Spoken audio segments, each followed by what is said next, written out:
प्यारे शास्त्र, बहुत सुंदर समय है। आज हम एक बार दोबारा से एक साथ में बैठ करके सत्संग में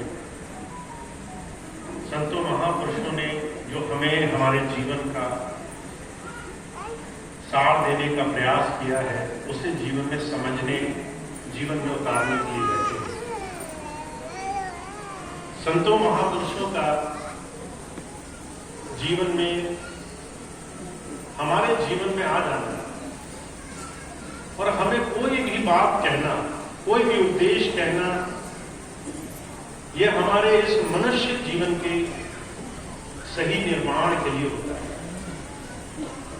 हुजूर कृपाल सिंह जी महाराज ने एक बात बहुत स्पष्ट शब्दों में कही है, संतों का, महापुरुषों का संसार में सिर्फ एक काम है, हम मानव निर्माण कर सकते हैं। मनुष्य शरीर में रहने वाला जीव मनुष्य शरीर की योग्यताओं तक, परमात्मा की अनगिनत कृपाओं तक पहुंच सके। इस मनुष्य शरीर में जो उसे मौका दिया गया, उसका सही सदुपयोग करे। इस मनुष्य शरीर को सिर्फ अपनी मनोभावों के अनुरूप संसार के भोग में न गुजार दे। इसीलिए बहुत बड़ी बात महापुरुषों ने कही है, दुनिया की जितनी भी योनियां, जितने भी जीवन हैं, वो सब भोग योनि है। उनको ये आजादी नहीं है कि वो अपने जीवन में कुछ और कर सकें। जो कर्म बंधन में उन्हें डाल दिया गया, वो उतना ही कर सकते हैं। अगर दुख आया तो दुख सहना है, सुख आया तो सुख सहना है। कहीं कष्ट है, कहीं परेशानी है, कहीं तरह तरह की तकलीफें हैं। एक मनुष्य एकमात्र ऐसा है जिसे सिर्फ कर्म भोगने नहीं है, जिसे कुछ ऐसा करना है जिससे जीवन कर्म भोग से बच जाए।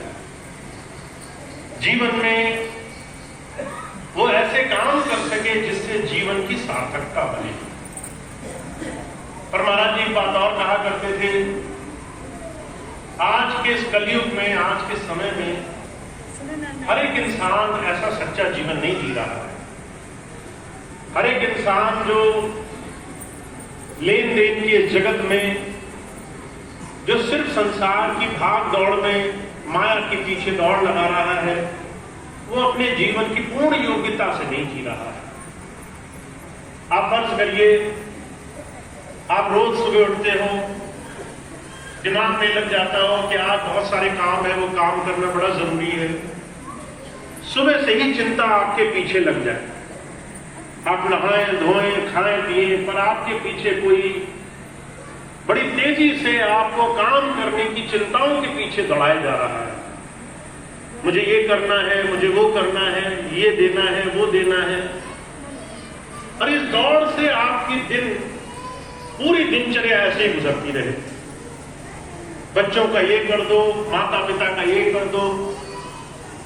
बुजुर्ग कहा करते थे, ये जो भेड़ चाल है, जिसमें हर रोज हम मन और मन के पीछे अनगिनत कर्म बोझ जो लगे हुए हैं, उसके लिए हम दौड़ लगा रहे हैं। ये कर्म भोग हमें जीवन की सार्थकता नहीं लेने देंगे। एक ठहर रुकना, एक क्षण रुक करके विचार करना, जो मैं कर रहा हूं उसका महत्व क्या है। मैं जो बिना सोचे समझे संसार में भाग रहा हूं, इसका क्या बनेगा। यहां से हमें महापुरुषों की दृष्टि, उनकी दया बहर मिलने की शुरुआत होती है।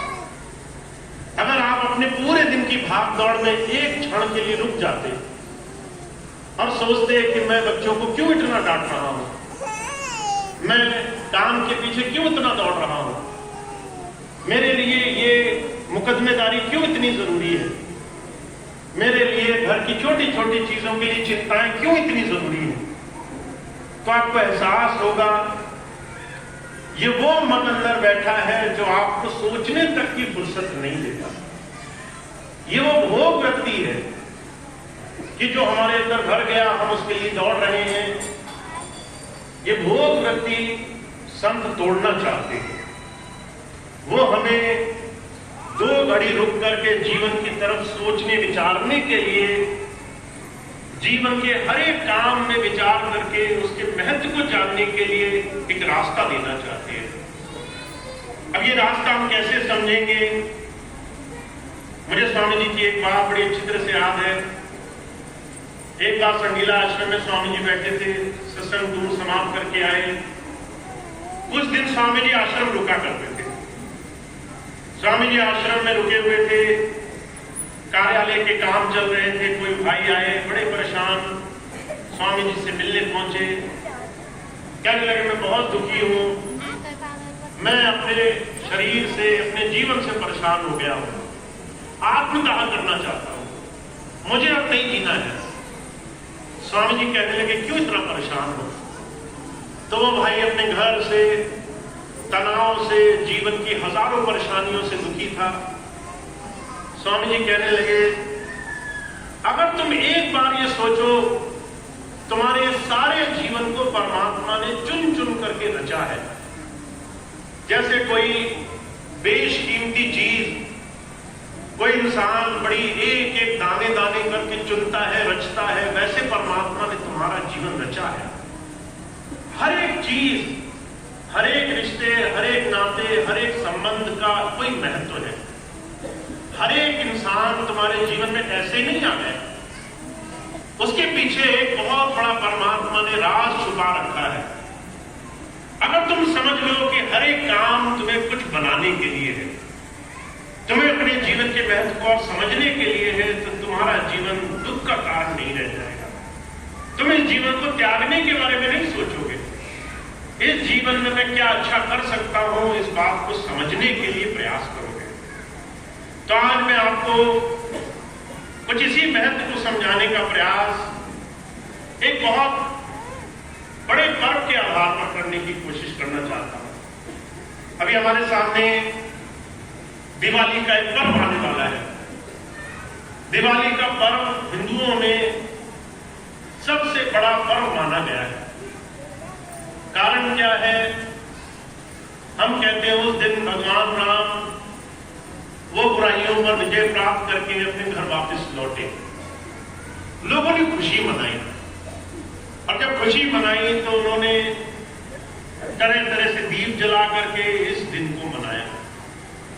दीपावली हो गई, पर उस दीपावली को, उस दिवाली को कई सूत्रों से पिरोया गया। आज हमारे लिए दिवाली वो नहीं है जो भगवान राम ने मनाई थी। आज की दिवाली कुछ अलग है। हम तरह तरह के प्रयास करते हैं, हम पूजा पाठ करते हैं, हम परमात्मा को रिझाने के लिए भक्ति साधना बड़ी लगन से उस चीज को करते हैं। हम पटाखे बजाते हैं, हम मिठाई खाते हैं, हम पारिवारिक इसे उत्सव के रूप में मनाते हैं। पर अगर आप विचार करो तो ये सारी प्रथाएं हमारी एक दिन में समाप्त हो जाती है।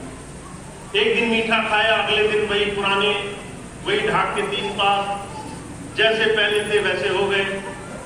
एक दिन पटाखे जलाए, खूब प्रदूषण कर दिया, मन में खुशी हो गई एक दिन, पर अगले दिन फिर वही पुराना अपना बटोरा संजो रहे हैं। एक दिन ये किया, एक दिन वो किया, पर इसका महत्व क्या है?